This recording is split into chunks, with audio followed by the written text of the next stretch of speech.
Good evening, guys. Good evening, everyone. Good evening, sir. Good evening, sir. Good evening, sir. Good evening, sir. Thank you. Thank you for the response. So today we will be starting with installing MySQL in our system. And what exactly MySQL is? MySQL is one of a database where, as you must have already understood that SQL क्या होता है कि एक language है. Okay, we cannot run SQL simply anywhere.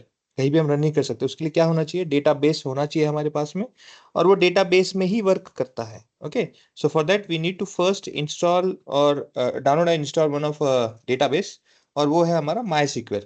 Okay, तो MySQL को load करेंगे, install करेंगे, और उसके बाद में हम हमारे जो SQL के कमांड्स हैं उस SQL के कमांड्स हम रन करेंगे. अच्छा, क्यों ऐसे करेंगे? Because whenever we need to fetch a data, okay, whenever we need to fetch a data normally comes from a flat file, जैसे PDF है, Excel है, CSV है ना. ऐसे डिफरेंट सोर्स तो होते ही हैं, but data are also available in a data source, data server, which is in a huge aspects, huge bundle में अवेलेबल होता है, बहुत बड़ा कमोडिटी में अवेलेबल होता है. तो वहां से जब हमें डेटा लेना होगा तो कैसे लेंगे और किस तरह से क्या लिखेंगे, क्या हम वर्कआउट करेंगे, कैसे लिखते हैं, क्या करते हैं ना, सो वहां पे हम अभी समझेंगे आप एक एक करके. Okay, so first of all we will install and then we will continue. For that purpose मैं आपको एक छोटा सा यहाँ पे प्रोसीजर बता देता हूँ, and I will like to get someone else to help me with that. पहले आपको बता दूं करना क्या है. फर्स्ट ऑफ ऑल तो देखो, आप सब लोगों को आपके सिस्टम ब्राउजर पे, कोई भी आपका ब्राउजर होगा वहां पे आना है और सर्च करना है. ओके, MySQL फुल इंस्टॉलेशन लिखने की जरूरत नहीं है आपको. यहाँ पे सिर्फ MySQL इंस्टॉलेशन लिखोगे तो भी काफी है. It's not required to full installation, ऐसे लिखने की जरूरत नहीं है. इंस्टॉलेशन में लिखोगे तो भी यही आएगा. सो हियर HTTP, ओके, जो डेवलपमेंट MySQL है .com, इस पे आपको आना है ऑफिशियल वेबसाइट पे उनके.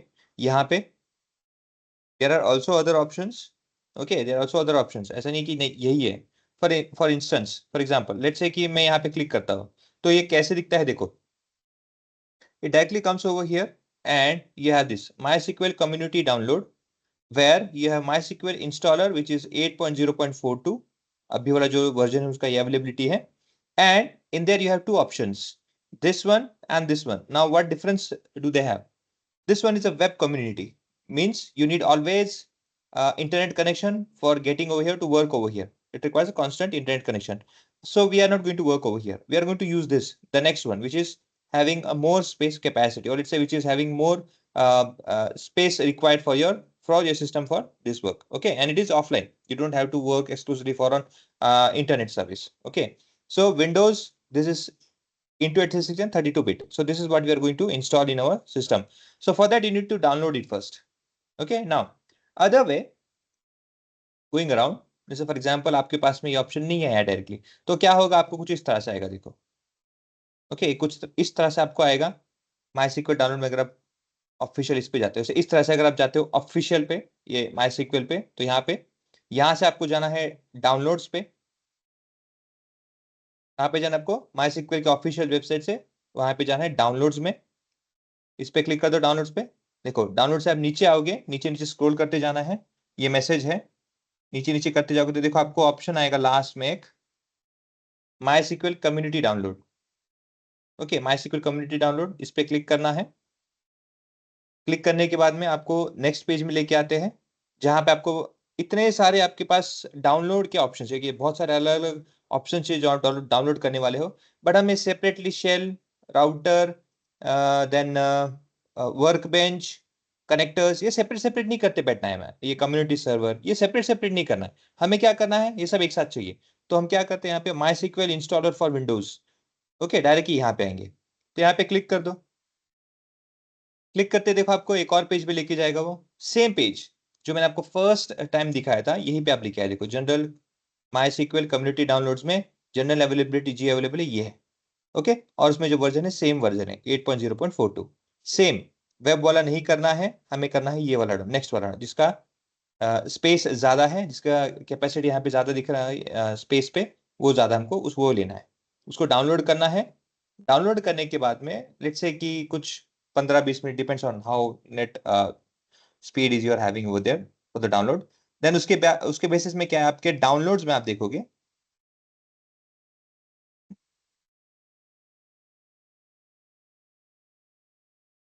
तो देखो आपको इस तरह से ना एक डाउनलोड करके मिल जाएगा यहाँ पे। ओके, ये यहाँ पे, ये देखो यहाँ पे MySQL कम्युनिटी, ये MySQL इंस्टॉलर कम्युनिटी मेरा थोड़ा पुराना वाला है, 8.0.040 वाला है। आप करोगे तो वो 0.46 आएगा, नया वाला 42, नॉट 46, 42। ओके, इस तरह से आएगा। तो आपको वो वाला यहाँ पे मिल जाएगा। आने के बाद में क्या करना है, इस पर डबल क्लिक करना है, आपका इंस्टॉलेशन स्टार्ट करना है। अब इंस्टॉलेशन स्टार्ट करने के लिए मेरे पास में ऑलरेडी MySQL है। ओके, MySQL है मतलब क्या है, कैसे पता चलता है? अगर आपके पास में भी सिस्टम में ऑलरेडी है तो कैसा दिखेगा वो बताता हूँ। ओके, अगर आपके पास में ऑलरेडी है तो कैसा दिखेगा? See you will have MySQL workbench like this, ये ऐसा ऑप्शन आएगा। ओके, MySQL वर्कबेंच करके, ये देखो MySQL वर्कबेंच 8.0 ये करके आपके यहाँ पे सिस्टम में ऑलरेडी होगा। Now people who already have, जिनके पास में ऑलरेडी है और अगर वो ऑपरेबल है, ऑपरेशनल है, आप उसमें वर्क कर सकते हो, तो कोई प्रॉब्लम नहीं है, आपको डाउनलोड इंस्टॉल करने की जरूरत नहीं है। बट अगर आप ये MySQL ओपन करते हो इस तरह से, ओपन करते हो, ओपन करने के बाद में अगर आपके पास अब आई डोंट नो आप में से कितने लोग यहाँ पे वर्क कर रहे हैं, फिर जिन्होंने किया होगा। This are different different connections, this is root, your base connection. If you are working on this, अगर आपके पास ऑलरेडी है, आप क्लिक करते हो तो आपको पासवर्ड पूछता है। If you are able to access, if you are able to access, इस तरह से एक्सेस कर सकते हो, उसके अंदर आ सकते हो, उसमें वर्कआउट कर सकते हो, मुझे कोई प्रॉब्लम नहीं है। ओके, मगर अगर आपका यहाँ पे एक्सेसिबल नहीं है, आपको पासवर्ड चेंज करना है, सब चीजें हैं, तो मैं आपको सीधे सीधे बता देता हूँ, क्योंकि आपने कहाँ कहाँ कनेक्ट किया है, आई डोंट नो, आपने क्या क्या उसमें वर्कआउट किया है, आई डोंट नो, क्यों चेंज हुआ है, क्या प्रॉब्लम है, that also I don't no. तो बेसिकली मैं कहूंगा कि उसे पहले अनइंस्टॉल कर दीजिए, जो नया वर्जन है उसे आप प्रॉपरली लोड कीजिए, that would be the best option that you have. Okay, अगर आपके पास रूट है, आप एक्सेसिबल कर सकते हो तो कोई प्रॉब्लम नहीं है, लेकिन अगर नहीं हो पा रहा है, पासवर्ड भूल गए हो या किसी भी रीजन से एक्सेस नहीं कर पा रहे हो, तो उसे क्लोज कर दो। और तब क्या करना है, सी ऐड एंड रिमूव में आइए, आपके ऐड एंड रिमूव करके ऑप्शन होता है, देखो add and remove program, add and remove करके ऑप्शन, इस पे क्लिक कर दीजिए। बेसिकली आपके ऐप्स जो निकालने होते हैं उसके लिए स्पेसिफिक ऐप होता है अनइंस्टॉल करने के लिए। यहाँ पे आने के बाद में आपको यहाँ पे सर्च करना है, ऊपर में MY माई लिखो, सर ज्यादा कुछ मत लिखो। जितने भी यहाँ पे MySQL के रिलेटेड आपकी चीज हो, अगेन मैं माइक्रोसॉफ्ट की बात नहीं कर रहा हूं। ओके, मैं माइक्रोसॉफ्ट सर्वर की बात नहीं कर रहा हूं। माइक्रोसॉफ्ट सीक्वल सर्वर वो डिफरेंट है, MSSI है, MSSI कहते हैं उसे, वो डिफरेंट है। Microsoft SQL server that is a different. मैं MySQL की बात कर रहा हूं। अगर MySQL का आपको कोई भी रेसिडुअल आपको यहाँ पे दिख रहा है, कोई भी उसके फाइल्स दिख रहे हैं पीछे छूटे हुए, उन सबको क्या करना है, यहाँ से क्लिक करके वहां से अनइंस्टॉल करना है, रिमूव करना है, एक एक करके सबके सब रिमूव कर दो, जितने भी MySQL के सब निकाल दो। ओके,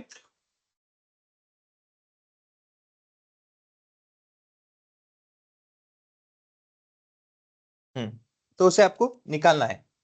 ठीक है, निकालने के बाद में फिर से, अब इतना निकालने के बाद फिर से क्या इंस्टॉल कर दे हम? नहीं, वेट कीजिए। Once you remove all the files, आपको फिर से जाना है सिस्टम में, सिस्टम आपके सिस्टम में सी सिस्टम, यहाँ पे फोल्डर में जाइए।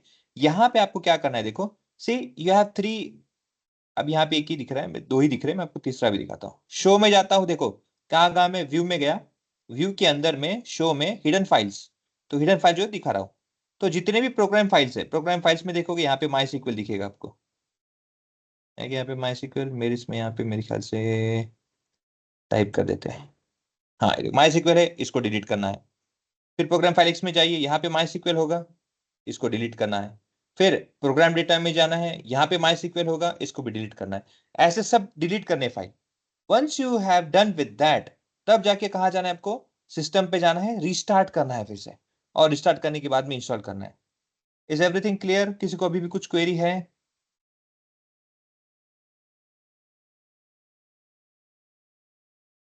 नो।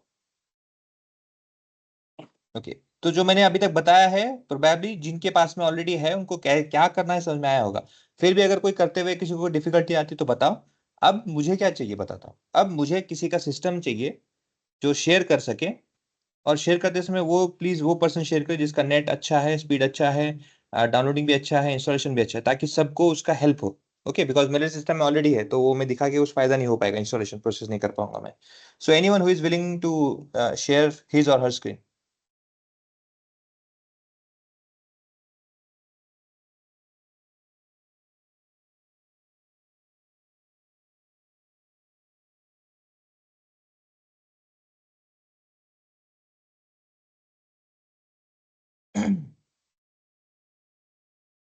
ओके, आई थिंक कोई नहीं है। ठीक है, फिर उसके लिए मैं क्या कर सकता हूँ, देखो।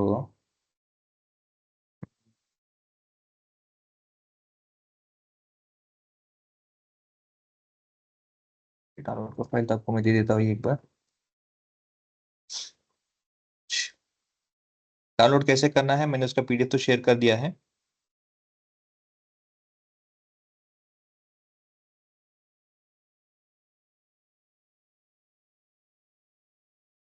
इंस्टॉलेशन कैसे करना है ये भी मैंने कहीं तो बनाया है। यस, अमित बोलिए। You want share? अमित, आपको शेयर करना है screen?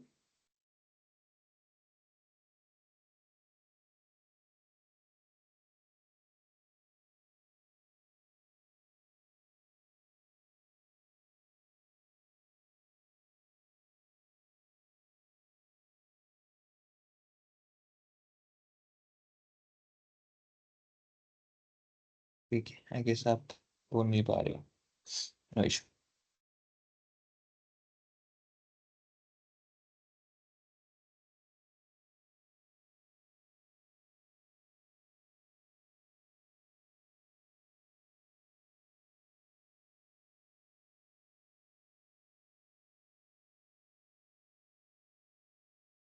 Okay, thank you for the sharing Amit. Okay, अभी आप क्या कीजिए, आप आपके ब्राउजर पे जाइए और वहां पे, अच्छा पहले तो आप मुझे ये बताइए कि क्या आपके पास पहले माई सिक्वल था? क्या आपने कभी इंस्टॉल किया है या आपके सिस्टम में है किसी भी तरह से अवेलेबिलिटी उसकी?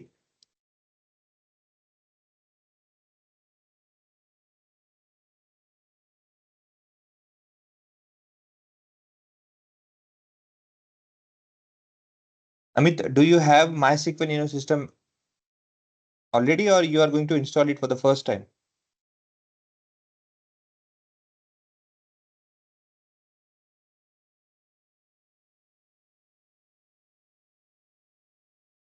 आप टाइप कर सकते हो क्या SMS, आई थिंक।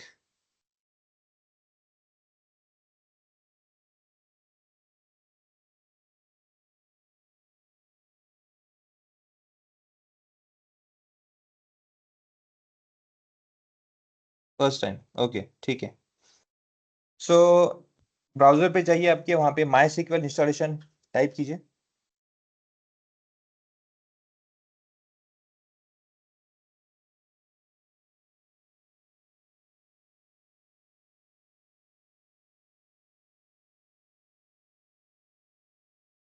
ठीक है, कर दीजिए क्लिक माई सिक्वल पे, no issue.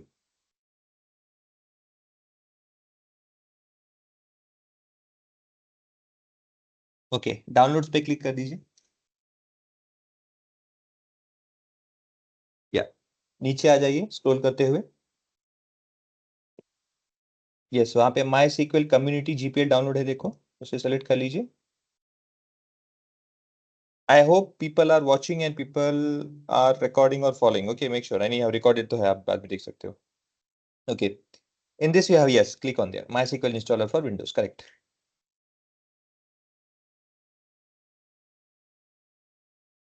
Okay, so your version is 8.0.42, the latest one, no problem। उसमें से क्या करना है आपको, वेब का छोड़ के नीचे वाला जिसका साइज ज्यादा है 353.7 MB वाला, उसको डाउनलोड करना है। Yes exactly.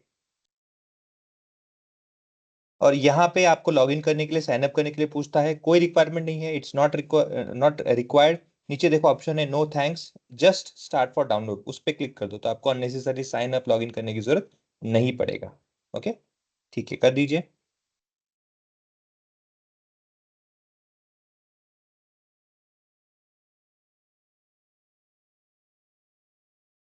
Okay, till this let's say it is been downloaded, मुझे थोड़ा सा ना आपके सिस्टम को चेक करने दो। क्या ये कहीं गलती से तो पहले कहीं नहीं था, ऐसे करके चेक कर लेते हैं। ओके, सो आप क्या कीजिए, आपके इस पे विंडोज पे आके क्लिक कीजिए, add and remove.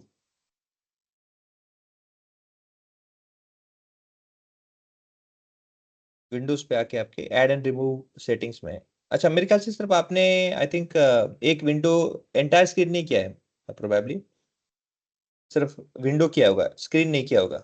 Is it correct? Because I am not able to see anything other, any other things.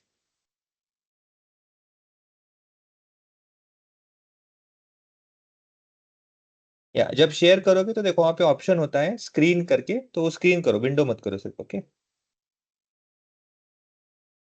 याद याद, थैंक यू। ओके, आ जाइए आपके ऐड एंड रिमूव पे।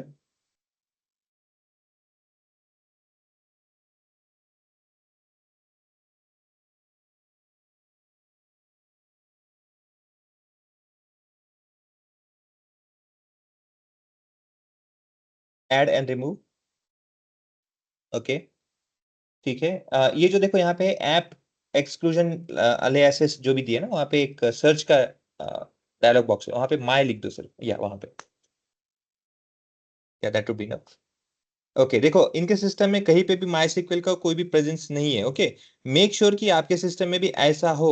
क्यों? अगर ऐसा नहीं होगा तो होगा क्या, इंस्टॉलेशन करते समय ना जो कोई भी पीछे उसके कैशे है या उसके जो पीछे डॉक्यूमेंट्स फाइल रहे हैं, वो उसको रिपेयर करने की कोशिश करेगा, which we don't want. We want to install it with full let's extent, नया एकदम fresh. Okay, so make sure कि this is how it is. Thank you Amit, इसे क्लोज कर दीजिए।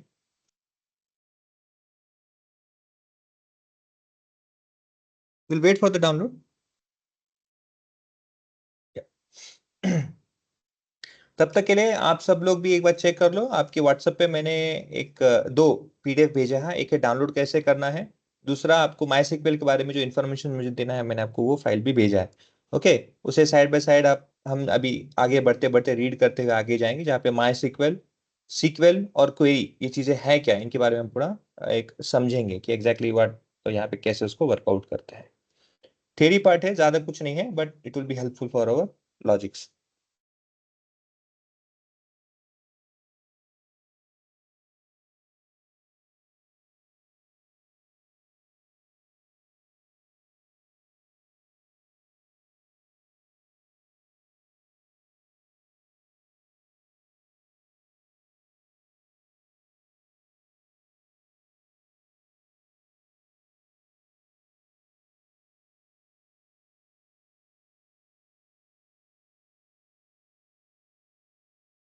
और बाकी सबके लिए भी मैं आपको एक रिक्वेस्ट करूंगा, ठीक है? अभी तो अमित ने शेयर किया है, and he is probably giving all the options that we have.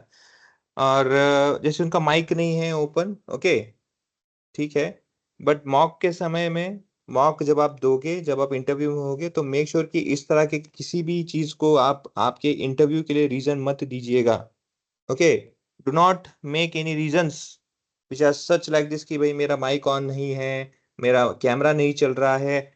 आपके पास आ, बहुत सारा टाइम है, उसे कैमरा को 10 बार चेक करो, 20 बार चेक करो, जो करना है करो। मेक श्योर कि मॉक के समय, इंटरव्यू के समय में ये प्रॉब्लम्स आप फेस ना करो, आपके पास ऐसे प्रॉब्लम्स ना हो। Okay, resolve it.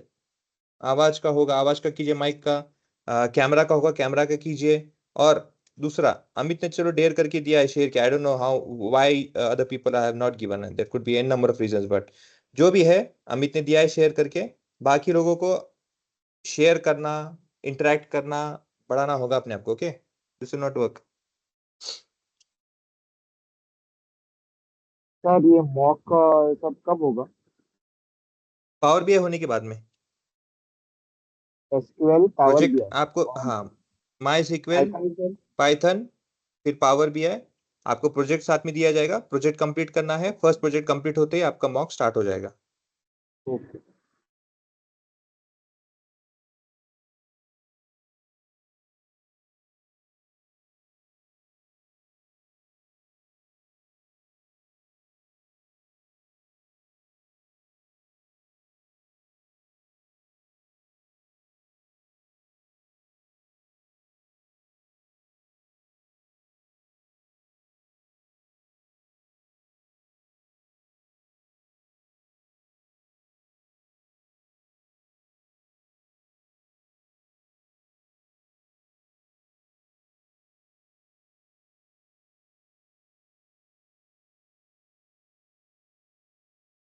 हो गया लगता है क्या?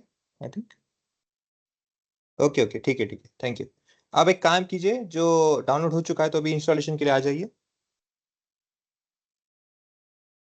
यस, क्लिक कर दीजिए।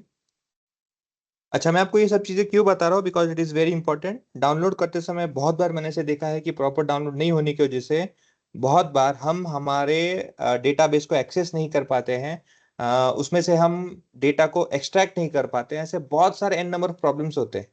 ओके, तो उन सबको अवॉइड करने के लिए मैं आपको ये पूरा एक सेशन यहाँ पे स्पेसिफिकली उसी के लिए दिखा रहा हूँ। मेक श्योर कि इसे अच्छे से समझिए, okay, otherwise it would be very difficult. Process hard नहीं है, बट क्या होता है कि वहां से गलती होने की चांसेस बहुत है। ओके,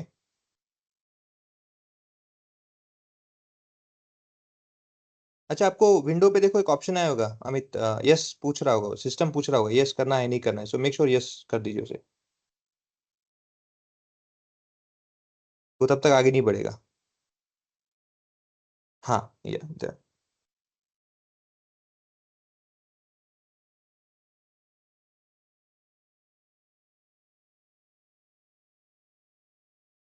ओके नाउ, ये फर्स्ट पेज है आपका, जहां पे आपको पूछता है कि सिस्टम को डाउनलोड करते समय कौन से मेथड, कौन से सेटअप के थ्रू जाना है। सर्वर जाना है, क्लाइंट जाना है, फुल जाना है, कस्टम। देखो ये आपको याद होगा, जब हम डाउनलोड के वहां पे आए थे तो वहां पे डिफरेंट ऑप्शंस थे।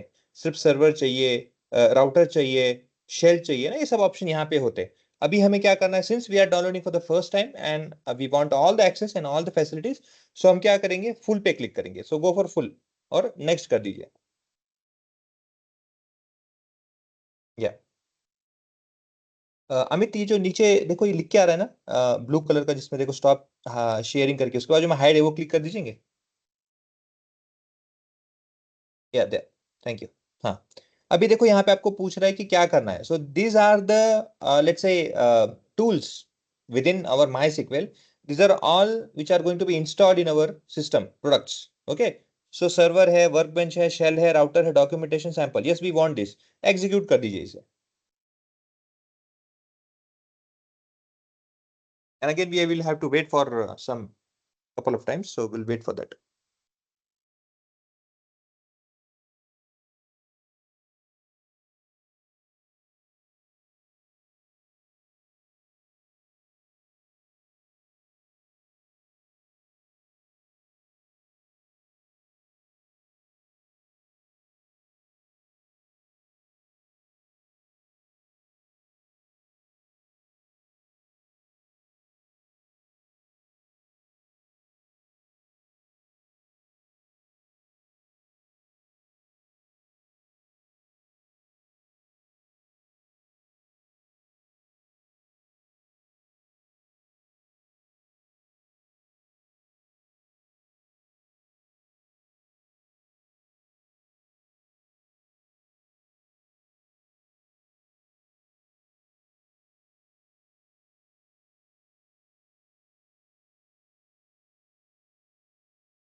सबसे ज्यादा टाइम जो लेता है वो शेल ही है।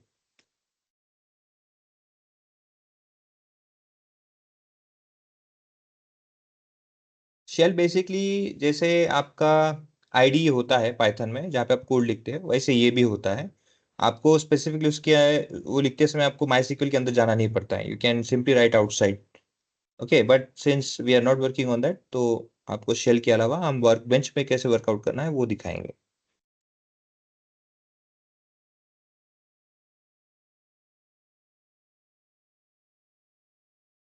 अब यहाँ से फास्ट हो जाएगा वो।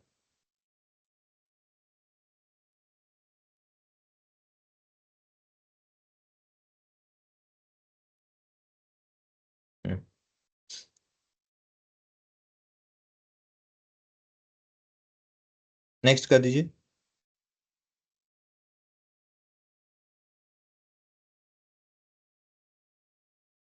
नेक्स्ट।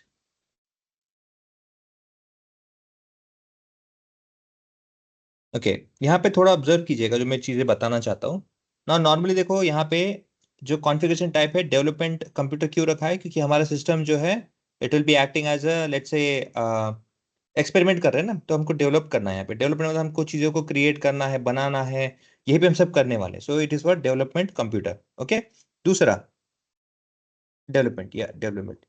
बाकी सर्वर कंप्यूटर रेडी का मतलब क्या होता है, आपने क्या है सिस्टम को कभी आपने देखा होगा, देखो क्लाउड रखते हैं ना, क्लाउड में क्या होता है वहां पे सर्वर थ्रू होता है, वहां पे सर्वर के बेसिस में काम करता है, सिर्फ सेविंग या स्पेसिफिकली स्टोर करने के लिए।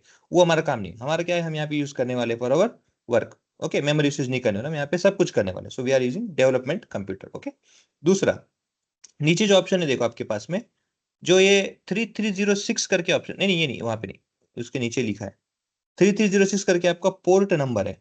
ओके, हियर पोर्ट नंबर क्या है आपका, याद रखिएगा, क्योंकि किसी दूसरे टूल से या फिर कभी किसी दूसरे सिस्टम से आपको ज्वाइन करना होगा, कनेक्ट करना होगा, तो पोर्ट ये जरूरी होता है।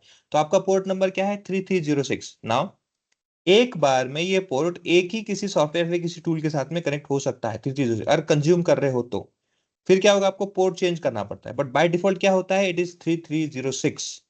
तो पोर्ट के बारे में कभी भी आता है तो ध्यान रखना, किसी ने भी पूछा आपको पोर्ट नंबर क्या है आपका, तो इट इज 3306, ये बाय डिफॉल्ट होता है और ये रहने देना है। अगर ये आपको नहीं हो पा रहा है एक्सेस, या फिर आपको ये नहीं मिल रहा है, इसका मतलब क्या है कि कहीं ना कहीं आपका सिस्टम का मेमोरी या आपका सिस्टम एज ए कह सकते हैं कि डेटाबेस के लिए बोलो, या फिर किसी सिस्टम से ऑलरेडी कनेक्टेड है, इसकी वजह से आपको 3306 ऑक्यूपाइड नहीं हो रहा है, क्योंकि वो कनेक्ट हो चुका है कहीं पे, फिर आपको वहाँ पे पोर्ट चेंज करना पड़ता है। नॉर्मली ऐसा होता नहीं है, और फर्स्ट टाइम जो कर रहे होते हैं, जो ऑलरेडी किसी के साथ वर्क कर चुके हैं, सिस्टम कहीं पे यूज किया गया है, तभी होता है वो। सो 3306 is your default port. Next कर दीजिए।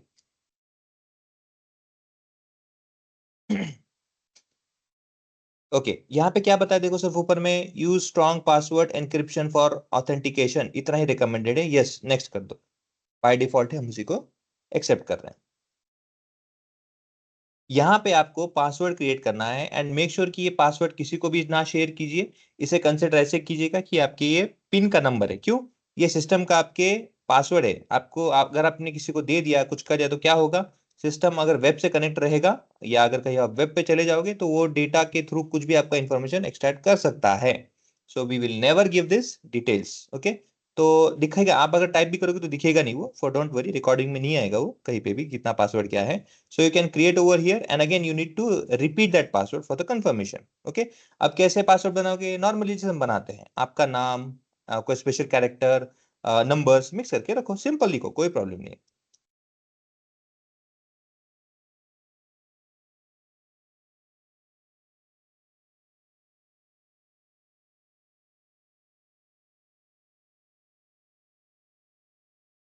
ओके, होने के बाद में नेक्स्ट कर दीजिए।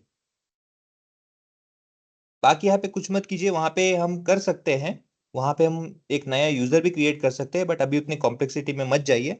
हम करने को कर सकते हैं, बट अभी वहां पे जरूरत नहीं है, हम हमारे माई SQL एक बार वर्कबेंच क्रिएट हो जाएगा, सेटअप हो जाएगा, तो वहां से कर लेंगे। ओके, तो यहाँ पे माई SQL 80 करके देखो, विंडोज सर्विस नेम जो आपको सिस्टम में सी ड्राइव में जो सेव होगा नेम, वो होगा माई SQL 80 करके नाम से होगा। बता रहा है यहाँ पे, start the my SQL server at system startup, तो ये नाम से वो होगा। ओके, और क्या है, स्टैंडर्ड सिस्टम अकाउंट, कोई कस्टमर यूज नहीं है, कुछ कस्टम यूज वगैरह कुछ करना नहीं है, हमें जो है स्टैंडर्ड ही स्टैंडर्ड रखना है। नेक्स्ट कर दीजिए। ओके, नाउ यहाँ पे ये जो पाथ दिया है, सी प्रोग्राम डेटा माई सिक्वल के अंदर में माई SQL सर्वर और 8.0 करके जो है फोल्डर, उसमें डेटा, उसके अंदर में क्या है आपका, देखो वहां पे ये फोल्डर एक्सेस देगा। एक्सेस मतलब क्या, हो सकता है कल जाके कोई ऐसा ट्राई करे कि मैं आपके सिस्टम से जहां चाहूं वहां से सिस्टम से कुछ भी इंफॉर्मेशन या फिर कोई भी फोल्डर ले लूं। नहीं, ऐसा नहीं होना चाहिए, इसलिए सिस्टम क्या करता है, you are only granting that particular folder और that particular path with that folder there for the accessing, जहां पे आपको परमिशन नहीं लगेगा। See my SQL install can secure the server data directory by updating the permission files, यहां से आप directly वहां से कर सकते हो। तो अगर अगेन वी आर ऑब्वियसली एक फोल्डर हमें देना होगा जहां पे माई SQL के साथ हम एक्सेस फाइल वगैरह एक्सचेंज कर सके, तो नेक्स्ट कर दो,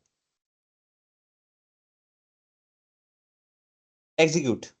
बाकी कुछ कर नहीं सकते, यहाँ पे एग्जीक्यूट कर दीजिए।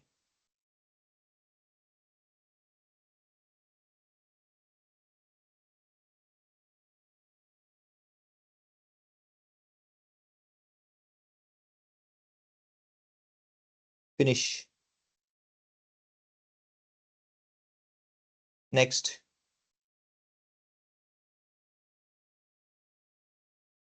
फिनिश, नेक्स्ट, यहाँ पे आपको आपका जो आपने पासवर्ड बनाया था उस पासवर्ड में पुट करना है और चेक करके बताना है, मतलब चेक करना है, एक बार कंफर्म करना है कि yes I am the one who has been created and working on this. Green mark आ जाएगा, नेक्स्ट कर दीजिए, एग्जीक्यूट।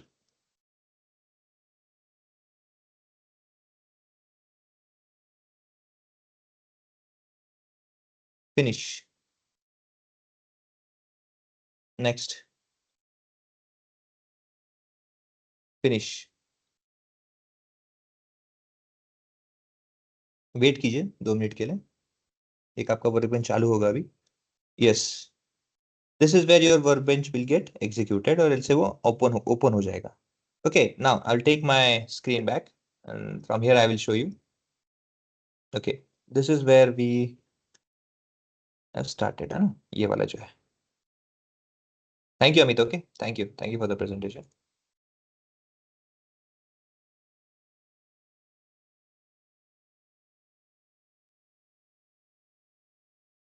ओके, तो जैसे अमित के यहाँ पे आपने देखा कि उनको जैसे आ गया था माई सिक्वल वर्कबेंच करके, अच्छा वो मैसेज आया था आपको, वो मैसेज बेसिकली क्या है, मैं देखो यहाँ पे ये अमित बोलिए क्वेरी।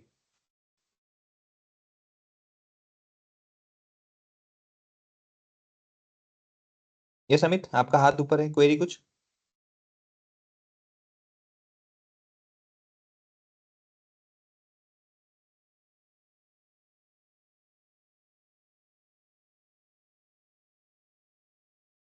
ओके,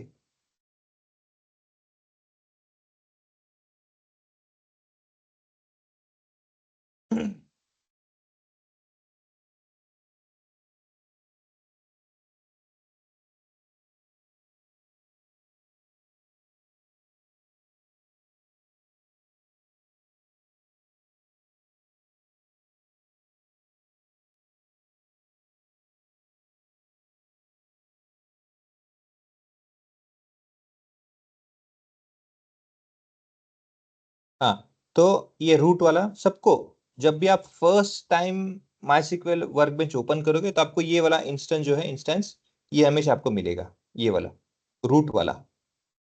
ओके, और बाकी के ये नहीं मिलेंगे, बाकी के क्योंकि हमें क्रिएट करने हैं, सबके सब नहीं करने हैं, बट एटलीस्ट वन इंस्टेंस हमें नया वाला क्रिएट करना है जिसे हम कनेक्शंस कहते हैं। Will create one more new connection. अच्छा, क्यों करना है जब हमारे पास में ऑलरेडी ये है? सी बेसिकली हम क्या करते हैं, बेसिकली ऐसे वर्कआउट कैसे होता है, देखो आपके पास में डेटाबेस होता है, कैसा होता है, देखो आपके पास में होता है एक डेटाबेस। डेटाबेस के अंदर में क्या है, बहुत सारे फाइल्स होते हैं, ऐसे बहुत सारे फाइल्स होते हैं, फोल्डर्स होते हैं, बहुत सारे उसमें इंफॉर्मेशन होता है, इसको कहते हैं डेटाबेस, डीबी, डेटाबेस। ऐसे क्या है आपके पास में, आपके इस डेटाबेस, ये जो है माई SQL करके जो है, माई SQL, ये जो डेटाबेस सर्वर है, इसके अंदर में क्या है आपके पास में बहुत सारे मल्टीपल होते हैं, ये डेटाबेस 1 है, ऐसे डेटाबेस 2 है, ऐसे मल्टीपल डेटाबेस होते हैं, DB1, DB2, है ना, ऐसे बहुत सारे, उसके अंदर में फिर से बहुत सारे फाइल्स होते हैं। नाउ DBMS, जिसे डेटाबेस मैनेजमेंट सिस्टम, और इसी को मैनेजमेंट, इसी डेटाबेस को मैनेज करने का जो सिस्टम है, किस तरह पे कौन सा फोल्डर कहाँ पे होना चाहिए, क्या रिलेशन होना चाहिए, जो भी कुछ भी है, तो उसको मैनेज करने को कहते हैं डेटाबेस मैनेजमेंट सिस्टम। वैसे ही एक होता है RDBMS, जिस relational database management system, relational base database management system. DBMS क्या है, डेटाबेस मैनेजमेंट सिस्टम। दोनों में डिफरेंस क्या है? दोनों में डिफरेंस ये है, यहाँ पे भी बहुत सारे डेटाबेस होते हैं, DB1, DB2।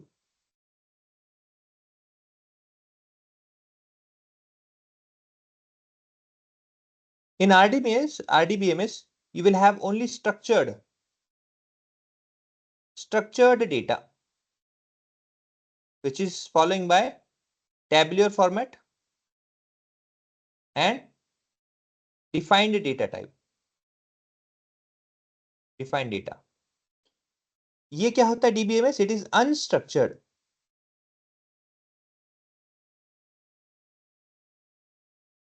ये क्या है? अनस्ट्रक्चर्ड और semi structured, combination of all those. यहाँ पे स्ट्रक्चर भी होगा, अनस्ट्रक्चर भी होगा, सब तो प्रॉब्लम क्या होता है कि एक डेटाबेस में नॉर्मली क्या होता है, देखो आपको ये पता होगा कि फॉर एग्जांपल पकड़ लो, अगर हम एक डेटाबेस बनाते हैं और वो डेटाबेस कैरेट से एम्प्लॉय के बारे में है, एम्प्लॉयज किसी कंपनी के एम्प्लॉयज में, तो यहाँ पे जितने भी फाइल्स बनेंगे, यहाँ पे जितने भी आपके डेटाबेस के अंदर में जितने भी टेबल्स बनेंगे, डेटा सेट्स बनेंगे, वो सब क्या होगा, एम्प्लॉयज के रिलेटेड में होगा। वो भी क्या होगा, कंपनी के बेस। मतलब अगर कंपनी है तो कंपनी का ये पूरा एक कंपनी का डेटा होगा, कंपनी 1, कंपनी 2, कंपनी 3, कंपनी 4, ऐसे मल्टीपल टेबल्स होंगे। और हर एक जितने भी यहाँ पे इंफॉर्मेशन आपके एक एम्प्लॉय की डिटेल्स है, तो यहाँ पे सबके सब एम्प्लॉय की ही डिटेल्स मिलेंगे। यहाँ पे आपको लेट्स से फॉर एग्जांपल आपके पास में एम्प्लॉय की डिटेल्स भी हैं, लेट्स से आपके इस डेटाबेस में, लेट्स से आपके दूसरे डेटाबेस में, यहाँ पे लेट्स से आपके फाइनेंशियल डिटेल्स है यहाँ पे इस डेटाबेस में। ओके, यहाँ पे फाइनेंस का डिटेल्स है पूरा।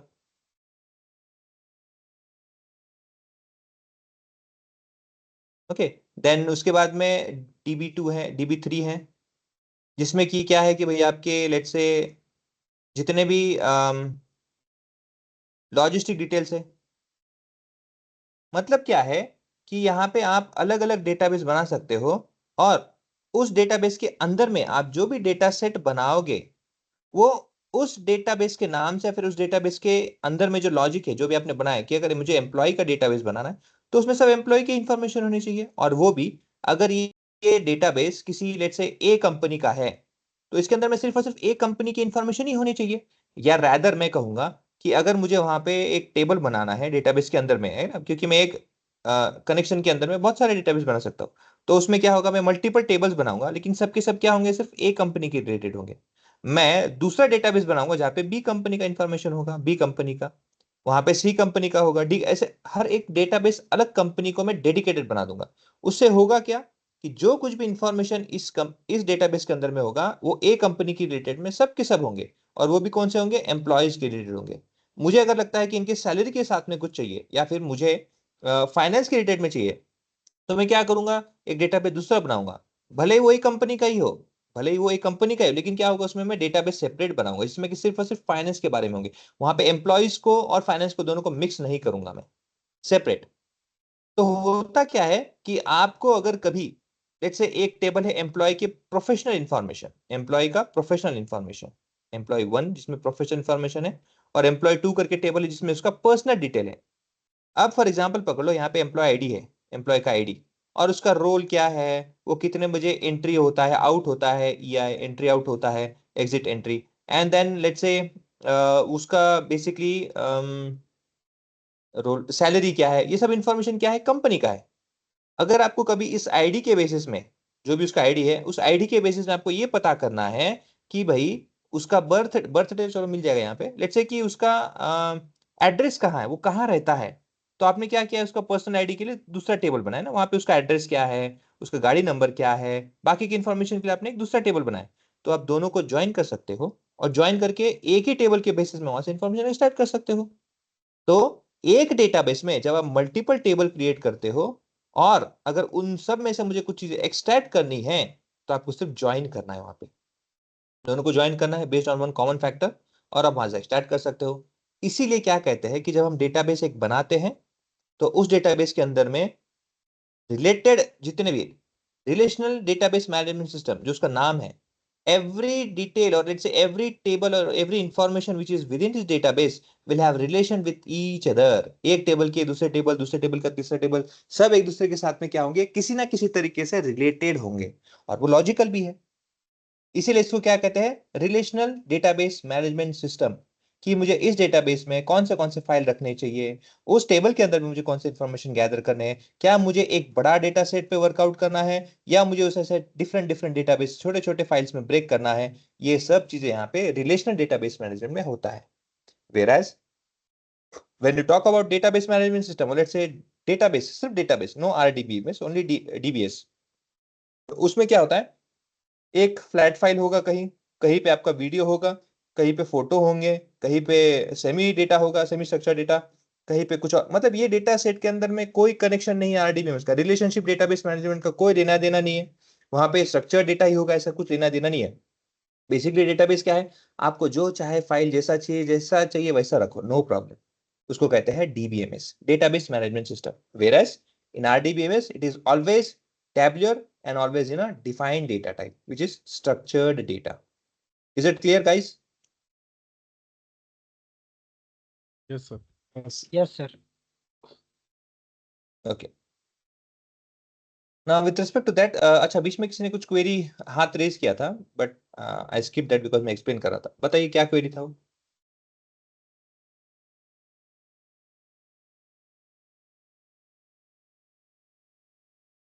Yes, someone raised his hand or her hand, but उस समय उसने नीचे कर लिया. Might be मैं बोल रहा था इसलिए उन्होंने डाउन कर दिया होगा. तो क्या क्वेरी था? रिपीट करेंगे please.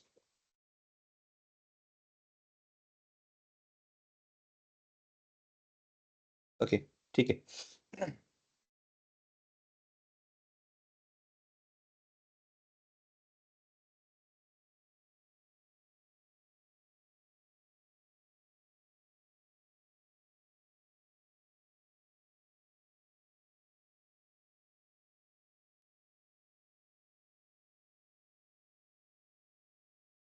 Okay, now where we have already Hello? installed our MySQL database, so we Hello? will understand now SQL, which is basically used for query.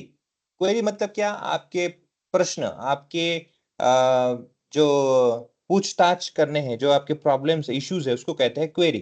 Query in the sense of language of SQL, because sequel क्या है? Structured, इसका full form है structured query language. Okay, structured query language. Earlier it was sequel.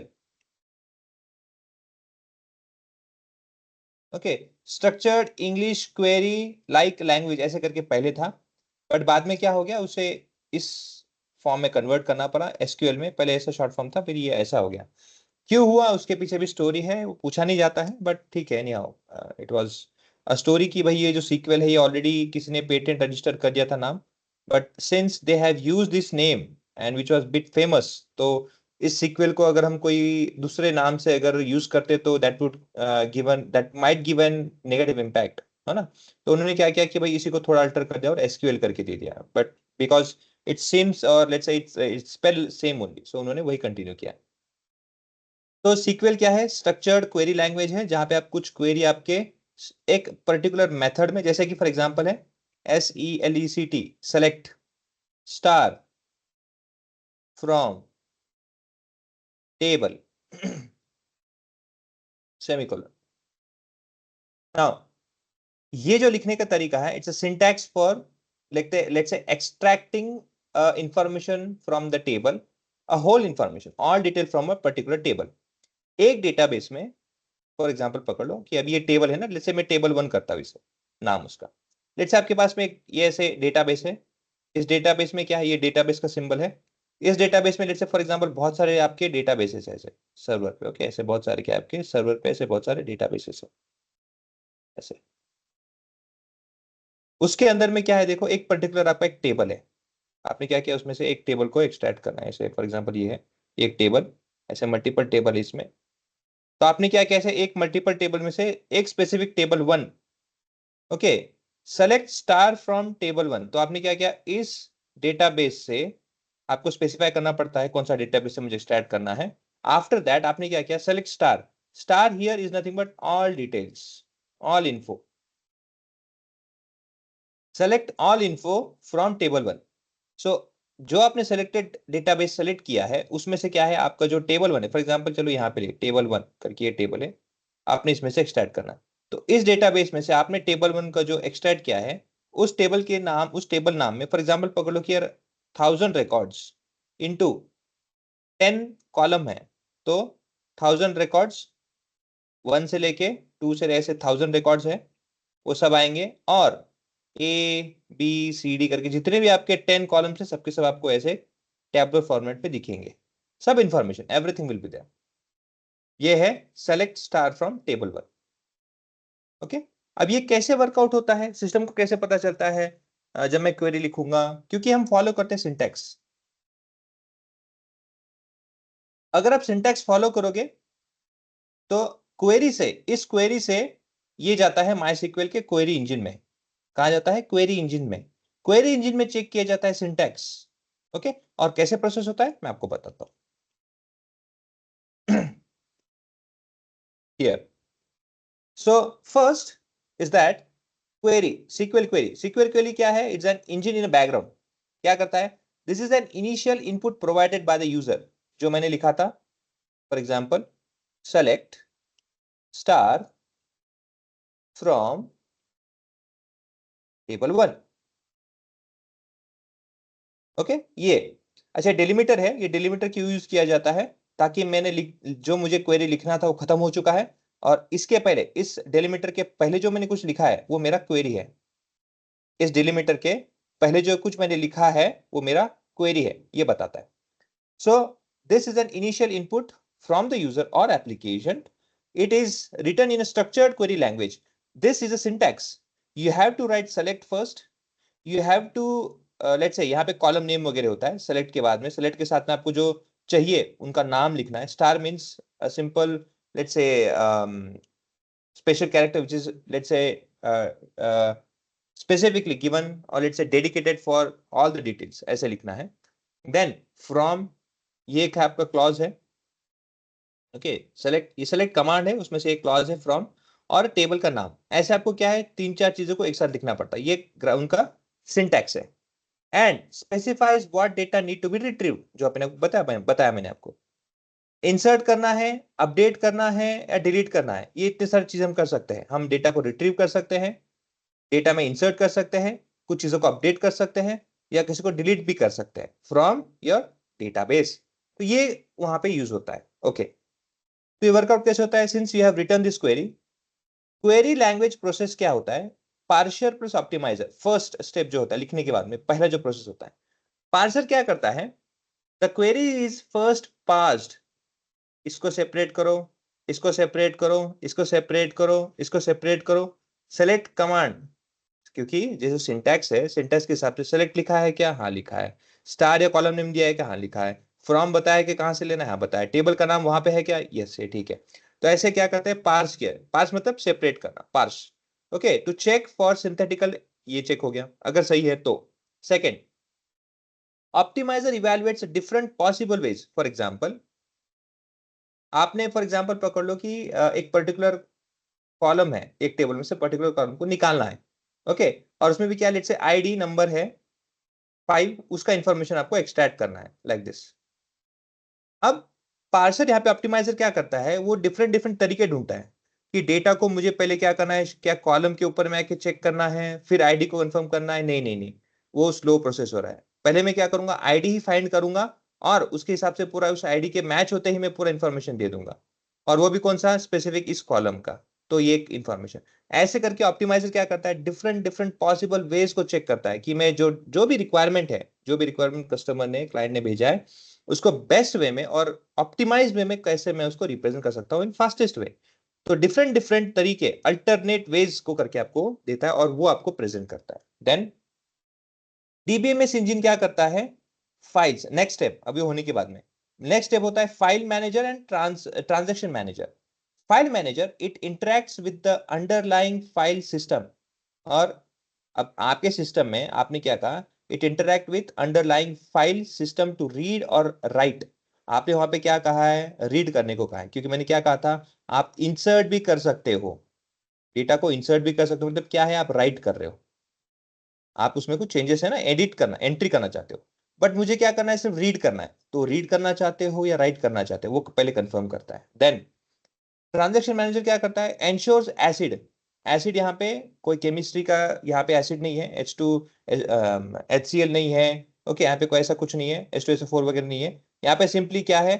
Atomicity, consistency, isolation, durability. ये किसी भी database को create करते समय हमें ये प्रिंसिपल फॉलो करना होता है। वो क्या होता है मैं आपको बताऊंगा, but this is the principle that has to be followed. Properties of database transaction, it manages concurrent access to the database. If you are having this all write down, जैसे प्रोसेस में दिया सब ओके है, तो क्या होगा? वो सब चीजें लॉग्ड हो जाएगी, ड्यूरेशन डिटेल्स है ना, सब चीजें आपको लॉग्ड हो जाएगी। वंस इट इज डन, फिर क्या होता है? ये सब दो चीजें होने के बाद में नेक्स्ट होता है this is actual storage where. Since all thing is right, तो क्या होता है? आपको लेके जाता है डेटाबेस में। वहां पे क्या चेक किया जाता है?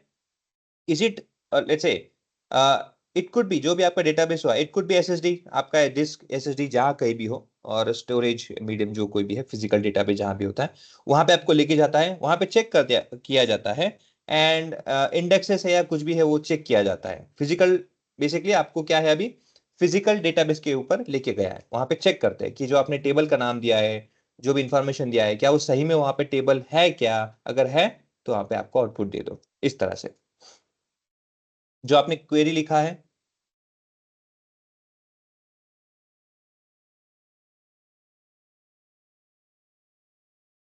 जो आपने यहाँ पे क्वेरी लिखा है, इस क्वेरी का क्या होगा, पहले पहले चेक किया जाएगा कि भाई ब्रेक करके जो भी आपने कुछ लिखा है क्या इस रीड करने लायक है, यस सही है।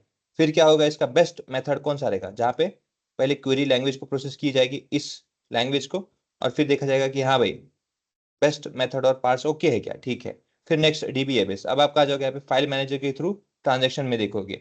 फिर जब ये दोनों पास हो गया, फिर आपको फिजिकल डेटा पे जहाँ पे सही में आपका टेबल 1 ये अवेलेबल है यहाँ पे, तो फिर आपको आउटपुट दे देना है। इस तरह से वर्कआउट होता है। This is how step by step everything follows in SQL.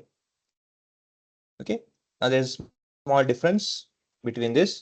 DBMS, database management system, is storage that stores data as files. Each file can be flat, hierarchical, network, object oriented, and anything whatever you name there could be.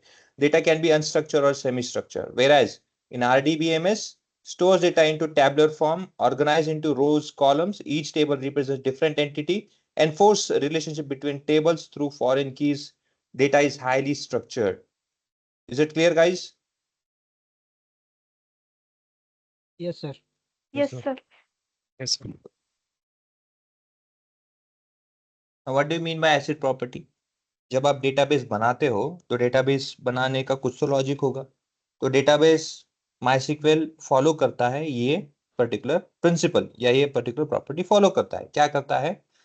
ACID here, A stands for atomicity, C stands for consistency, I for isolation, and D for durability. What does that means? It means that the entire transaction take place at once or does not happen. इसका यहाँ पे कुछ example दिया है, जैसे एक bank में आप ट्रांजेक्शन करने जाते हो, account A to account B, okay, जहां पे एसिड प्रॉपर्टी फॉलो की है। Let's say debited from A and credited to B, must entire full success और फुल्ली फेल। मतलब आप ए से बी में कुछ ट्रांजेक्शन करना चाहते हो, ए से अकाउंट से बी अकाउंट में ट्रांजेक्शन करना चाहते हो, जब तक ये पूरा ना हो जाए। फॉर एग्जाम्पल अगर आप 5K यहां से करके यहां से माइनस करते हो, डेबिट करते हो, और यहाँ पे 5K ऐड करते हो, तो जब तक ये प्रोसेस पूरा नहीं होता, सक्सेसफुली कंप्लीट नहीं होता, तब तक इसे हम कंप्लीट, तब तक हम इसे क्या कहेंगे, कंप्लीट प्रोसेस नहीं कहेंगे। बीच में किसी भी तरह से कनेक्शन का इशू हुआ, सर्वर का इशू हुआ, या लेट्स से अमाउंट में लेट्स से अकाउंट उतना अमाउंट नहीं है, या किसी भी तरह का कुछ भी हर्डल आता है, तो ये प्रोसेस को हम कंप्लीट नहीं कहेंगे। सो एटोमिसिटी मींस, इसका मीनिंग यही हुआ कि ना तो आपके अकाउंट से कोई पैसे जाएगा, ना उसके अकाउंट में कुछ क्रेडिट होगा। तो गलती से मैसेज डिलीट करके नहीं होना चाहिए, और गलती से मैसेज एडिशन करके नहीं होना चाहिए। तो आपको याद होगा, अगर कभी ऐसे कुछ प्रॉब्लम होता है तो आजकल तो है ना 24 या 48 आवर में आपके पास में वापस से रिफंड हो जाता है, because that transaction was failed. तो ये प्रोसेस अगर कंप्लीट होता है तो ही उसे कंप्लीट ऐसे कहेंगे, अदरवाइज कंप्लीट नहीं कहेंगे। That is assured by atomicity. Again consistency मतलब क्या है? The database must be consistent before and after transaction. अब ये क्यों लिख रहे हैं हम, देखो, हम आप कभी भी जो भी कोड लिखते हो, सेलेक्ट स्टार फ्रॉम, जो भी टेबल नेम है आपका, अगर टेबल नेम ही नहीं है आपके डेटाबेस में, तो आपके पास क्या इंफॉर्मेशन आएगा? Which we can not provide. Okay, तो जब तक ये पूरा आपका क्वेरी लिखा हुआ जब तक सही नहीं होता है, तब तक आपका आउटपुट नहीं मिलता है। Okay, now the database must be consistent. Consistent मतलब क्या? अगर आपने फॉर एग्जांपल पकड़ लो, अगेन उसी के हिसाब से, consistency ensure that account A has sufficient balance, isn't it? अगर आपका कंसिस्टेंट मतलब अगर ये जो अमाउंट की है, जो डिडक्ट हो रहा है, एटलीस्ट उसके पास में 6K होना चाहिए, तभी तो ये पॉसिबल है। 6K क्या, 5001 इतना होगा तभी तो पॉसिबिलिटी है। तो एटलीस्ट ये कंप्लीट हो, ये कंसिस्टेंट हो, ये चेक, ये कंप्लीट होना ही चाहिए। दूसरा, once it is added to your B account, तो क्या होना चाहिए, जो भी वैल्यू है उसके साथ में एडिशन दिखना चाहिए। अगर उसके पास पहले ही 5k है तो 5 + 5 देयर शुड बी 10k, ये दिखना चाहिए। तो ये सब चीजें क्या है, ये कंसिस्टेंसी होती है। Okay, it has to be consistent like that. तो वैसे ही अगर आपने कोई कोड लिखा है यहाँ पे और अगर वो सही है, प्रॉपर इंफॉर्मेशन दे रहा है, ओके, तो टेबल 1 से जो भी आपने इंफॉर्मेशन गैदर किया है वो वैसा ही आना चाहिए। For example, instead of all information, अगर आपने कोई पर्टिकुलर कॉलम का नाम दिया है तो क्या होना चाहिए, it should give that only. और उसके बाद में टेबल में क्या होना चाहिए, कोई चेंजेस होने चाहिए, नहीं होनी चाहिए। The table should remain there, table में कोई चेंजेस नहीं होना चाहिए, table should remain as it is there. Okay, this is called consistency. Isolation काय झालं, कूलर का बंद केला? Isolation, multiple transactions occurs independently without interference. एक ही सर्वर है, आप सेलेक्ट स्टार लिख रहे हो, कोई और जाके कोई और कॉलम का नाम लिख रहा है, कोई और जाके 2-4 कॉलम का नाम लिख रहा है, इवन विद सेम सर्वर। जैसे फॉर एग्जांपल पकड़ लो, कोई एक बैंक है, एक्सिस बैंक है, ओके, आप क्या कर रहे हो, उसी एक्सिस के सर्वर में ही क्या कर रहे हो, आप डिपॉजिट भी कर रहे हो, आप वहां से क्रेडिट भी कर रहे हो, वहां से आप ऑनलाइन वर्क भी कर, जो कुछ भी है, बहुत सारे डिफरेंट डिफरेंट आप वहां पे ऑपरेशंस कर रहे हो। मगर क्या ऐसा कभी होता है, क्या किसी ने क्रेडिट किया और किसी को डेबिट हो गया, किसी और ही बंदे को किसी को और ही मैसेज चले गया, कोई ऑनलाइन कर रहा था उसकी जगह में किसी और को इंफॉर्मेशन गया, ऐसा नहीं होता है। even though you are working on same server, but you will be totally isolated. Okay, so isolation maintains independence between other transfers. Okay, independence. Durability, the change of successful transaction occurs even the system failure occurs. Let's say 5,000 दिया था, minus हो गया, 5,000 गया उसके पास में account में add हो गया, और suddenly let's say system fail हो गया। सडनली क्या हुआ, आपका कनेक्शन टूट गया, सडनली क्या हुआ कि लेट्स से आपका कनेक्शन अभी इंटरनेट से कट गया प्रोसेस से, लेकिन कनेक्ट ये पूरा प्रोसेस हो चुका था। तो even after connection is let's say lost और डिस्कनेक्ट, बाद में जब आप फिर से करोगे तो yes, that is been recorded, once recorded उसे कोई चेंज नहीं कर सकता। That is durability. Is it clear?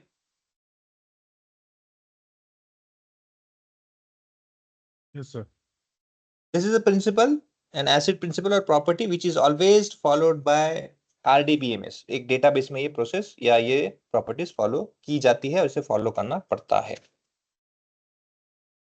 Okay, ना वैसा ही प्रिंसिपल है आपके टेबल को क्रिएट करते समय। whenever we create a table we need to follow a particular methodology which is 1NF 2NF and 3NF। इससे कहते हैं नॉर्मल फॉर्म्स। 1NF को 1 normal form, second normal form, 3 normal form. Okay, basically ये क्यों किया जाता है, देखो, it is basically used, this normalization is process of organizing data in database to avoid data redundancy।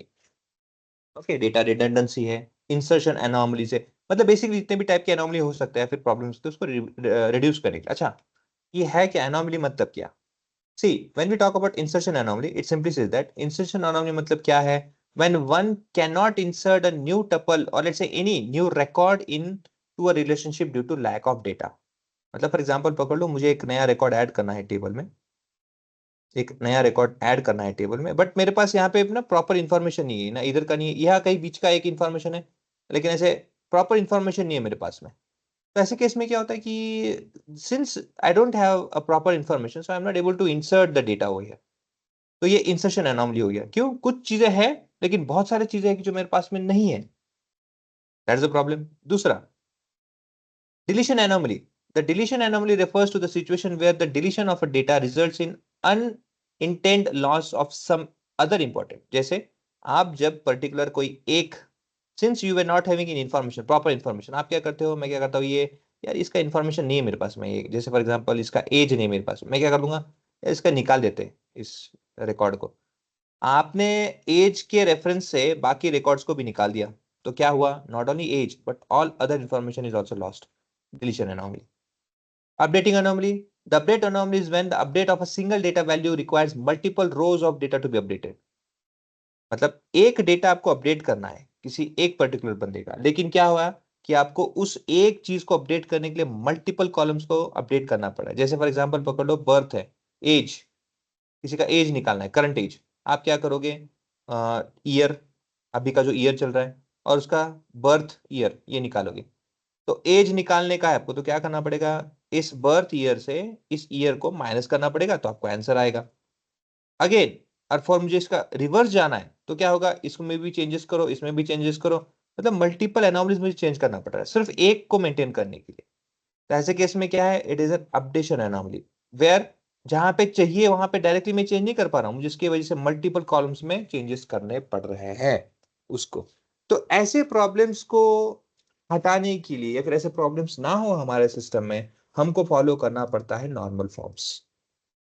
Okay, basically 1NF की जब आप बात करते हो, एलिमिनेट्स रिपीटिंग ग्रुप्स। सेकंड क्या करता है, eliminate partial function dependency. Third क्या करता है, eliminate transitive dependency. What does they mean? Now if I have to give an example, जैसे एग्जांपल है देखो, when we are talk first NF, this is most basic level of normalization, which is 1NF. Each table cell should contain only single value and each column should have a unique names. The first norm of helps to eliminate duplicate. Simple logic है। इसके हिसाब से क्या होना चाहिए, first normal के हिसाब से आपको ये अगर कॉलम बना रहे हो, आईडी कॉलम है, तो आईडी कॉलम का लॉजिक क्या है कि वहां पे यूनिक नंबर है वही होने चाहिए, तो it should follow that every number should unique, क्योंकि आईडी है।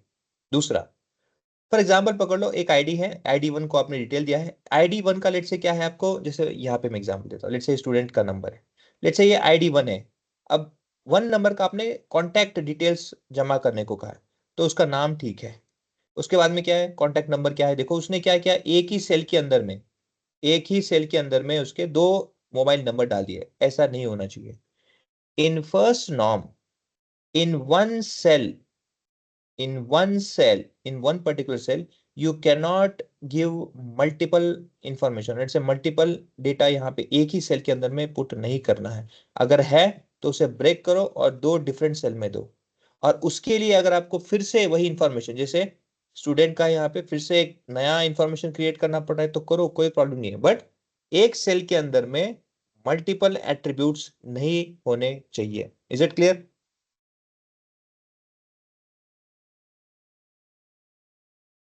Yes, sir. Yes, sir. Yes, sir.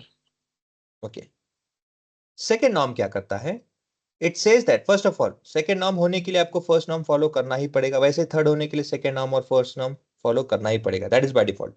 Now second norm क्या कहता है, it eliminates redundant data by requiring that each non key attributes to be dependent on primary key only. जैसे अगर यहाँ पे देखो आईडी है 1 2 3, उनके नाम है यहाँ पे AEM, उन्होंने कौन से कोर्स किए हैं, C1 C2 C3 यहाँ तक, ठीक है। और उसका अगर डेटा देखोगे तो डेटा कैसे बनाया, देखो यहाँ पे ये दूसरा टेबल है, दूसरा टेबल क्या बताता है भाई, 1 नंबर ने कौन सा कोर्स किया है, 1 भी लिया है, C2 भी लिया है। तो पहले क्या किया आपने, जो ये एक सेल में 2 इंफॉर्मेशन थे आपने उसको ब्रेक किया, ऐसा नहीं होना चाहिए, ऐसा नहीं होना चाहिए, क्योंकि फर्स्ट नॉर्म फॉलो करना है। तो आपने क्या किया, हाँ भाई 1 का फिर से रिकॉर्ड करो, इसका फिर से, तो 1 C2, 2 C2, 1 C4, ये यहाँ पे ओके। देन 1 और C2 होना चाहिए था, C4 क्यों लिखा है मैंने, ओके ठीक है, माइट भी गलती से है, बट ये C2 है, ओके। इसके बाद में 2 C2,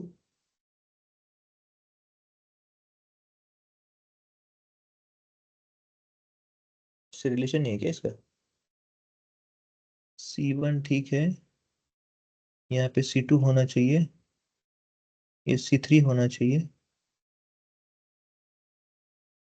अच्छा 4 यहाँ पे नहीं है, 4 नहीं हुआ तो भी क्या प्रॉब्लम है, ठीक है। एनी हाउ यहाँ पे ऐसे बताने का कहना है कि अगर एक ही सेल में ऐसे मल्टीपल एट्रीब्यूट्स है तो ऐसा नहीं होने देना है, यू हैव टू ब्रेक, ठीक है। यहाँ पे 1 2 3 की जगह यहाँ पे कुछ और है, नो प्रॉब्लम, 3 नहीं है 4 किया है, ठीक है, कोई इशू नहीं।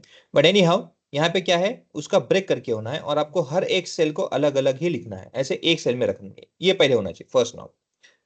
दूसरा यहाँ पे दिया देखो first norm, case 1, there are many courses, there are many courses having same course fees. अब यहाँ पे देखो C1 देखोगे 1000 है, C2 देखोगे 1500 है, C4 देखोगे 2000 है, C3 देखोगे 1000 है। ये यूनिक यहाँ तक ठीक है, लेकिन जैसे फिर से C1 आता है, देखो अब यहाँ पे कॉमन क्या होगा, देखो C4 और C5 इसका सेम फीस है। इसका क्या हो गया आपका फीस यहाँ पे सेम हो गया, ये फीस और ये फीस। अब प्रॉब्लम क्या हुआ है कि अगर कल जाके आपको किसी ने पूछा है, फिर आपने किसी को पूछा कि भाई वो जो 2000 वाला कोर्स है ना वो मुझे अटेंड करना है, तो क्वेश्चन यहाँ पे क्या होगा rise, are you going to get course 4 और कोर्स 5, ये क्वेरी हो जाएगा। मतलब क्या हुआ, मैं फीस के हिसाब से कोर्स को नहीं देख सकता। वैसे ही अगर आप ऐसा बोलोगे कि अरे फॉर एग्जाम्पल आप देखोगे यहाँ पे कि जैसे यहाँ पे देखो C1 में भी है, अगर आप बोलोगे भाई भाई 1000 वाला मुझे सेलेक्ट करना है, तो 1000 में भी दो है, एक C3 भी है और C1 भी है। तो there are multiple fees which are repeated for different courses also, तो हम ब्रेक नहीं कर सकते। Again, course fee cannot alone decide the value of course number और स्टूडेंट्स। देखो, course fee alone cannot decide, okay, ये आपका पहले क्लियर हो गया। दूसरा, course fee together with student number can not decide the course number. Again, course fee देखोगे और स्टूडेंट नंबर देखोगे तो ऐसा कुछ नहीं है कि हाँ भाई कोर्स 1 वाला है जिसने 1000 मतलब 10,000 रुपीज का जिसने कोर्स लगाया है, ओके, वो स्टूडेंट नंबर 1 है, उसने सिर्फ कोर्स 1 का अटेंड किया है। नहीं, ऐसा भी इंफॉर्मेशन नहीं, ये गलत है। इसका मीनिंग क्या है, आप दो कॉलम को एक साथ रेफर करके भी इंफॉर्मेशन नहीं निकाल पाओगे करेक्ट कि वो C1 ही है क्या, क्योंकि सेम यहाँ पे देखोगे, सॉरी ये वाला नहीं, क्योंकि कोर्स फीस और इसको कंबाइन करोगे तो यहाँ पे ये वाला और ये वाला, तो देखो यहाँ पे इंफॉर्मेशन गलत आता है। और अगेन ये देखो, मतलब 1000 फीस जिसका है वो C1 कोर्स को कर रहा है अटेंड, ऐसा भी नहीं है। कॉम्बिनेशन ऑफ 1000 एंड 4 C1 कर रहा है क्या, नहीं, क्योंकि 1000 और 4 देखोगे तो वो इधर भी है और वो इधर भी है, क्योंकि देखो ये देखो 1000 इसका भी है 4 को ही है, लेकिन फिर क्या है, वो एक ही कोर्स में नहीं है, वो दोनों कोर्स को कर रहा है। तो अकेला भी कोई टेबल नहीं, कॉम्बिनेशन करके भी टेबल है जो प्रॉपर इंफॉर्मेशन आपको प्रोवाइड नहीं कर पा रहा है। Again, course fee together with course number, course fee together with course number, इन दोनों के कंबाइन करने के बावजूद भी can not decide the value of student. अगर आपको कोई पूछता है कि भाई मुझे बताओ जिस कोर्स C1 है, ओके, और जिसका 1000 है उसमें कितने स्टूडेंट्स हैं, या फिर प्रॉपर इंफॉर्मेशन कैसे पता चलेगा कि पर्टिकुलर वही स्टूडेंट्स है क्या, नहीं पता चलता है। देखो यहाँ पे 1000 है, यहाँ पे C1 है, ये यहाँ पे हो गया, सेम पर्सन 2000 में भी है C4 में भी है। तो मैं ये नहीं कह सकता कि हाँ भाई जिसने 1000 का लगाया है और C1 में है वहां पे एक ही स्टूडेंट्स है। It can others also because same value is repeated, 1000 है यहाँ पे भी है, अगर वो दूसरा जा रहा है बंदा। तो ऐसे क्या है कि मैं इंफॉर्मेशन प्रॉपर नहीं, मतलब बेसिकली क्या है, जब आपका टेबल कुछ इस तरह से है कि टेबल में से मैं इंफॉर्मेशन अगर कुछ एक्सट्रैक्ट करना चाहूँ तो मुझे प्रॉपर इंफॉर्मेशन नहीं मिल रहा है, तब हमें क्या करना पड़ेगा, we need to convert it into second NF। Okay, तो उसमें से हमने क्या किया, फिर हमने कुछ नहीं किया, हमने क्या किया भाई टेबल ही अलग निकाल दो, एक टेबल 1 बनाओ, एक टेबल 2 बनाओ, जहां पे होगा क्या, स्टूडेंट नंबर जो रहेगा उसके हिसाब से आपके कोर्स रहेंगे। स्टूडेंट 1 कहाँ है, हाँ भाई C1 में, 2 कहाँ है, हाँ C2 में, 1 कहाँ है C4 में, 4 कहाँ है C3 में। मतलब क्या होगा, कभी कल जाके अगर मैं इन दो टेबल को ज्वाइन करूंगा, फिर किसी तरह से अगर मैं अगेन कुछ ना कुछ इसमें कॉमन चाहिए जो कि कोर्स नेम के बेसिस में, तो अगर मैं इंफॉर्मेशन चाहूंगा, हाँ भाई C1 में क्या इंफॉर्मेशन है, C1 का मुझे कोर्स डिटेल दो, कोर्स नेम, कोर्स फीस, और यहाँ पे ठीक से करता हूँ मैं, कोर्स नंबर के बेसिस पे मुझे चाहिए कोर्स फीस और स्टूडेंट नंबर। ओके, ऐसे इंफॉर्मेशन मैंने दोनों को क्या क्या ज्वाइन किया, किसके बेसिस में, टेबल 1 और टेबल 2 के कोर्स नंबर के हिसाब से, बेस्ड ऑन दैट। अब मैं अगर क्वेश्चन करता हूँ कि भाई टेबल 1 से, ओके, जिसका कोर्स नंबर 1 है और उसका फीस मुझे दो, since there is one column which is common, क्या क्या देखो, no partial dependency, every non prime attributes, यहाँ पे क्या है, कोई प्राइम नहीं है, प्राइमरी मतलब क्या है, यहाँ पे कोई की नहीं है स्पेसिफिकली, तो any non prime attributes must fully dependent on each candidate keys. Candidate की जो भी है, जैसे यहाँ पे C1 C2 करके हमने कंसिडर किया कि जो प्राइमरी की लिए कैंडिडेट की है तो हमने उसे कंसिडर किया है। सो यहाँ पे क्या होता है, हम क्या करेंगे, C1 के बेसिस में, दोनों के बीच में कॉमन है C1, तो C1 के बेसिस में कौन है, हाँ भाई अगर मैं कोर्स नंबर दे देता हूँ C1, कौन आएगा कोर्स फी, हाँ 1000 उसका आंसर है। कौन है उसमें स्टूडेंट नंबर, हाँ 1 है। और कौन सा है कोर्स 1 के हिसाब से, हाँ ये एक है, लेकिन क्या 1000 है क्या उसका फी, नहीं है, उसका 2000 है। तो फिर क्या होगा यहाँ पे, फिर से C1 फीस है उसका 2000 और क्या है उसका 4 है। तो ऐसे क्या होगा, स्पेसिफिक इंफॉर्मेशन मेरे सामने आएंगे। ठीक, तो ये क्या हो गया, आपने डेटा को ब्रेक किया मल्टीपल टेबल्स में, रादर देन एक ही टेबल में कंफ्यूज होने के बजाय उसे आपने मल्टीपल टेबल में सेव कर दिया।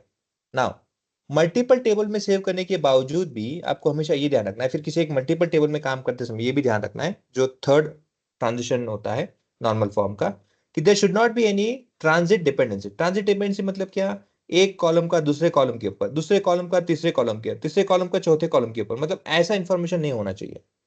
It should not rely on. Okay, for example student 1 कौन से, लेट्स से उसका एज क्या है, तो उसका डायरेक्टली क्या होना चाहिए, स्टूडेंट 1 का एज, यहां से डायरेक्ट, हाँ भाई उसका एज है 20, इस तरह से आंसर आना चाहिए। ओके, हाँ स्टूडेंट 1 कहाँ पे रहता है भाई, हाँ वो कहाँ रहता है, हाँ अच्छा वो हरियाणा में रहता है और हरियाणा का इंडिया में है, अच्छा ऐसा नहीं होना चाहिए। इंफॉर्मेशन कैसा होना चाहिए, इट शुड बी डायरेक्टली, अगर कहाँ रहता है कौन सा स्टेट है तो स्टेट का सेपरेट कॉलम होना चाहिए, कंट्री का सेपरेट होना चाहिए, नाम है सेपरेट होना चाहिए, और स्टूडेंट इन दोनों का ऐसे कंबाइन नहीं होना चाहिए। कंबाइन मतलब क्या, हाँ भाई स्टूडेंट 1 लिख दिया है लेकिन पूरा इंफॉर्मेशन कैसे लिखा है, देखो यहाँ पे ऐसे राम हरियाणा इंडिया 20, मतलब मुझे अगर किसी एक बंदे का नाम निकालना है स्टूडेंट का, तो एक कॉलम में से मुझे बार बार ऐसे मल्टीपल चीजों को देखना होगा तब इंफॉर्मेशन मिलेगा। मतलब क्या है, ट्रांजिट डिपेंडेंसी नहीं होना चाहिए। मेरा मेरा जो इंफॉर्मेशन है गैदर जो हो रहा है, अगर राम में सेपरेट कर दूंगा तो फिर क्या होगा, बाकी का डिपेंडेंसी हो जाएगा। कैसे होगा वो, हरियाणा इंडिया ऐसे करके, तो इनको सेपरेट करना है। मतलब क्या करना है, they should not B transit dependency. Ram का डिपेंडेंसी इस कॉलम के ऊपर में स्टेट चाहिए तो स्टेट आना चाहिए सेपरेट, कंट्री चाहिए तो कंट्री सेपरेट आना चाहिए। Why there should be this dependency like this, it should be separated. तो ट्रांजिट डिपेंडेंसी को सेपरेट करना है। ऐसे कुछ नॉर्म्स है, बेसिकली 3 नॉर्म्स करोगे तो भी काफी है। There are also 4 and 5 Boyce करके है, ऐसे आगे भी होते हैं but it is not required. Okay, at least 3 करोगे तो भी हमारे लिए इनफ होता है। Okay, okay, now this was regarding how we can install and basic information. कल जब आएंगे तो, कल मतलब मंडे को आएंगे, तो मैं आपको जितने भी कमांड्स होते हैं सीक्वल में, okay DDL DML DCL TCL, उसमें सबसे ज्यादा हम जो वर्कआउट करते हैं वो करते हैं PQL, इस पे। तो इस पे ही हमारा पूरा कोर्स फोकस रहेगा माई सीक्वल का। अब आप बोलोगे सर ये फिर बाकी का क्यों नहीं कर रहे हैं, फिर क्या हम इस पे वर्कआउट नहीं करेंगे, ना करेंगे, ऐसे नहीं कि नहीं करेंगे, आपको मैं इनिशियल नॉलेज जरूर दूंगा, but 99% of chances is there that you will not have this particular commands to be used in your let's say career। क्यों, सी ये चीजों को यूज करने के लिए आपको बनना पड़ता है डेटाबेस मैनेजमेंट सिस्टम का पार्ट। ओके, तब जाके यूज कर पाओगे। क्यों, जब आप किसी डेटाबेस को देखते हो या फिर उसका रोल देखोगे तो ये रोल को रिलेटेड होता है। हमारा क्या है, एनालिसिस का है। एनालिसिस मतलब क्या है, डेटा फेच करना, डेटा इंपोर्ट करना, डेटा एक्सट्रैक्ट करना। तो वो काम आता है आपका सेलेक्ट से ज्यादा। तो you will mostly work with select, select के साथ में बाकी सब चीजें कर सकते हो, बट यहाँ पे इनका काम नहीं होता है नॉर्म, इनके किसी भी तरह का ऑप्शन यहाँ पे कमांड से इनको यूज नहीं करते। So we are going to focus our whole target over this particular DQL only. हाँ, इसमें से क्या चीज किस लिए यूज करते हैं मैं आपको उसका कुछ इन्फॉर्मेशन जरूर शेयर करूंगा, but we are not going to let's say depth delve over here।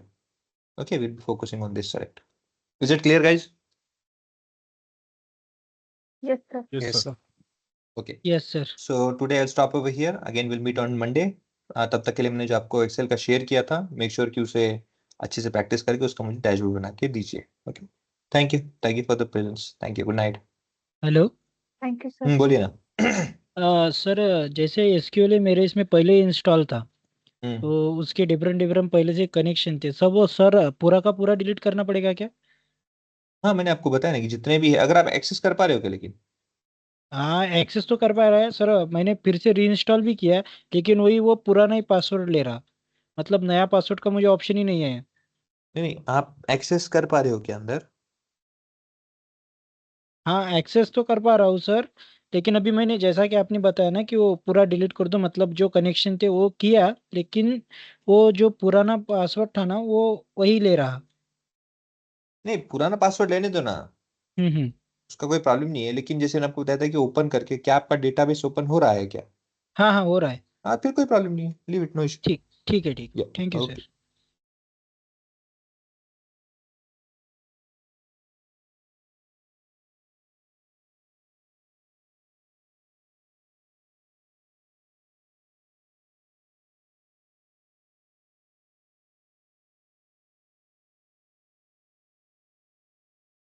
Hello sir.